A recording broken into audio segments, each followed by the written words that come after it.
10, ayaw umabot ng 90.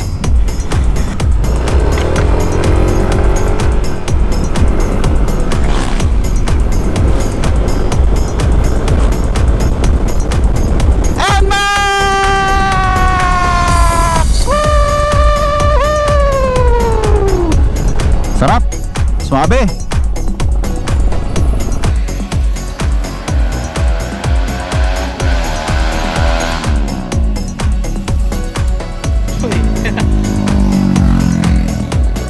So Hexo. Ayos ba? Alin ang masarap ba yun?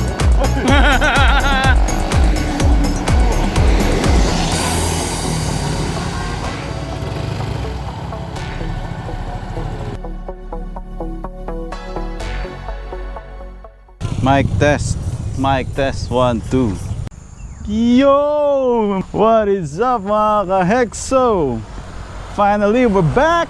Kung naalala nyo, ito yung lugar kung saan ako nag-vlog. First time mag-vlog. At bakit tayo nagbabalik? Dahil meron tayong ite-testing na motor. Sobrang brand new niya. 2020 model. And it is... Yeah! Yamaha NMAX 2020. JK Asuncion nga pala, riding my Duke. Pero dito muna tayo sa NMAX. Okay, let's go! At dahil dati tayong owner ng NMAX, meron agad tayong kapansin-pansin na malaking pagkakaiba. Bukod sa kanyang itsura, ang una ko napansin talaga yung kanyang pwesto ng handlebars. Masyado na malapit na siya dun sa'yo. Mas malapit na siya sa'yo. Di katulad dun sa NMAX dati. Yung old model, medyo malayo, medyo dito, tapos medyo taas ng konti.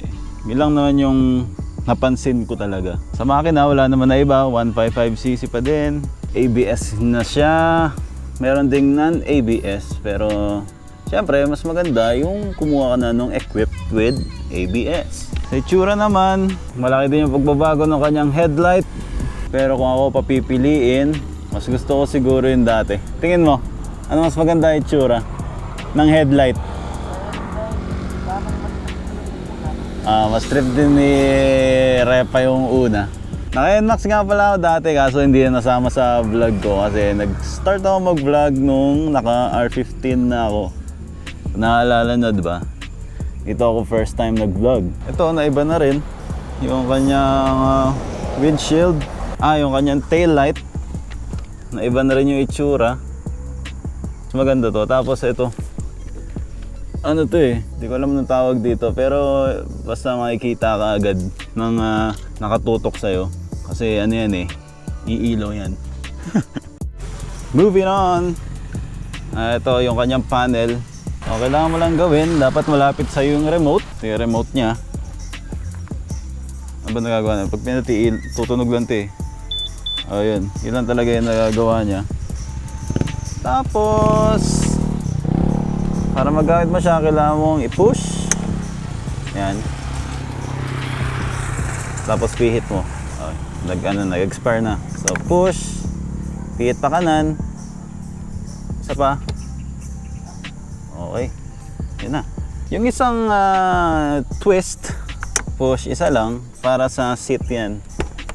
Yan. So, click mo lang itong seat. Bukas na siya. May bag pa ng pambae.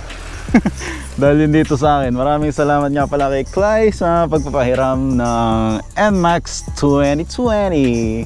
Pag matagal mong naiwan yung nakaganon siya, tutunog siya. Ganon din. So, twist lang. Yep.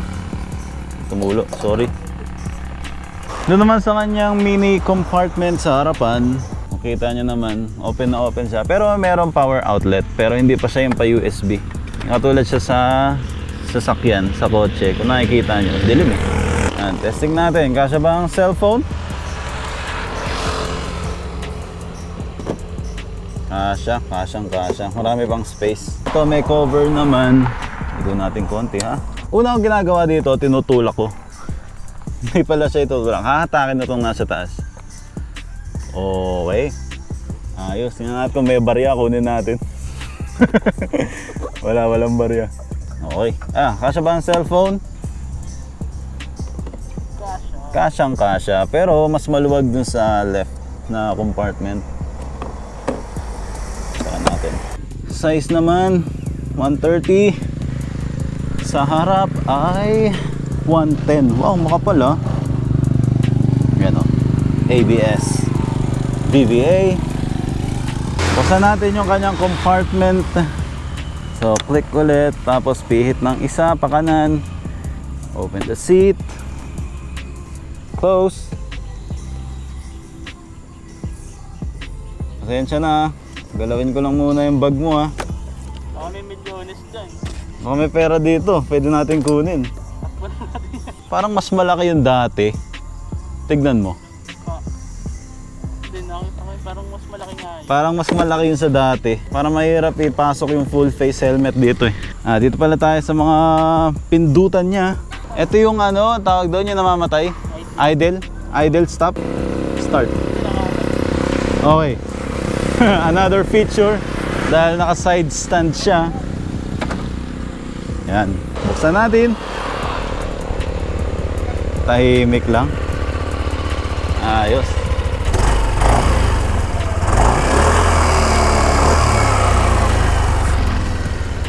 Ito naman, okay. Meron siyang hazard. Very nice. Sa harap, ayan. Nagpa-pass light ba? Ay, hindi. Wala siyang pass light. Kasi dito karaniwan ako pwesto yung pass light eh. Pero hindi eh. Paglipat lang siya talaga. Ayan o. Ayan, yung ABS na yan, nakailaw yan. Pero mamaya pagka umandar ka na, alam ko mamamatay yun eh. Balik natin sa odometer. Okay. So, shut down na natin. Patayin na natin. And we'll test it. Quick ride lang. Dahil malapit na yung order namin na pagkain. Okay. We'll be right back. So, this is the test drive of the NMAX 155. Dahil break-in period pa lang siya, hindi mo masyadong mafe-feel yung kanyang tunay na lakas. Yun.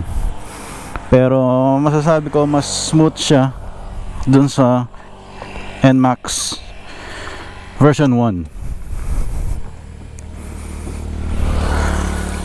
So that is the look pagka nakaupo ka na sa NMAX. So yun, na-start ko na siya. Okay, let's go. Okay. NMAX. Mas smooth siya kaysa sa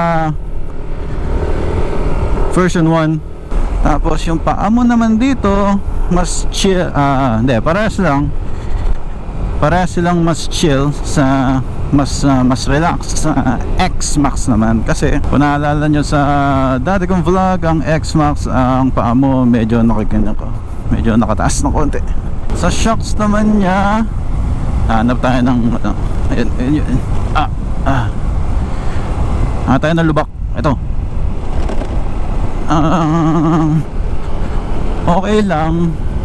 Ganun din, medyo may katagtagan din katulad sa version 1. Ayun o, China oil. Busina. Cute. Sa kurbahan, swabing swabe.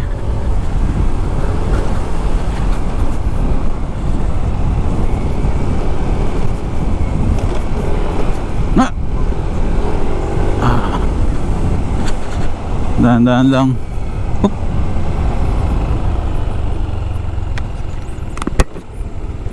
Ano?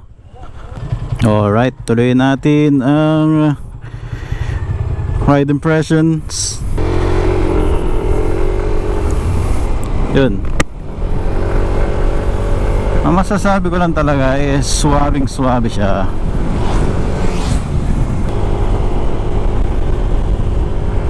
Ito, naka full trot na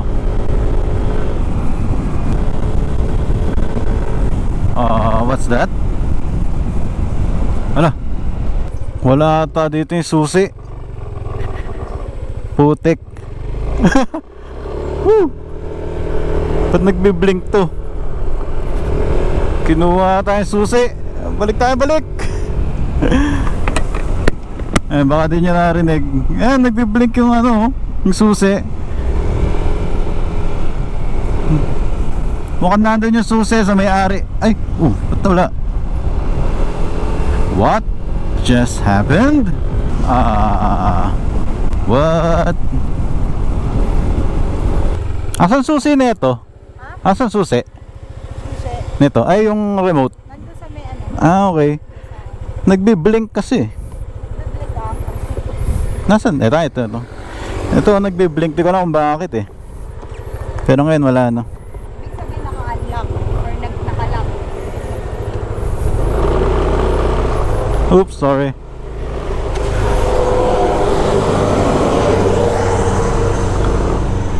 Yung sinasabi ko, yung pagliliko, no? Ang iksi na. So, ganun. Malapit na kasi yung manibela sa... Mas malapit yung manibela niya.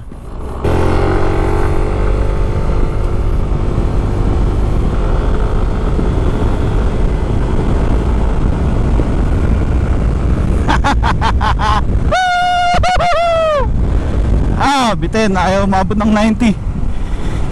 Yeah. Balik tayo.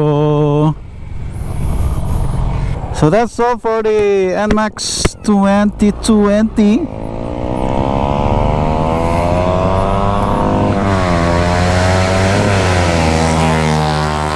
Balik tayo dun sa kanina. Siyempre, doon na tayo sa bago, no? Piliin na natin yung bago.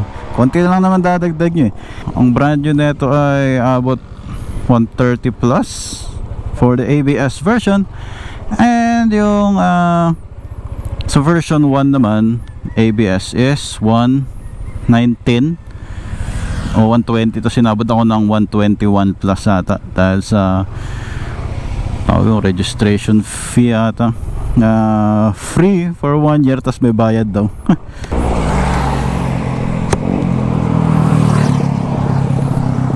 That is the NMAX 2020. Ayos. Good. Thank you guys for watching. Peace.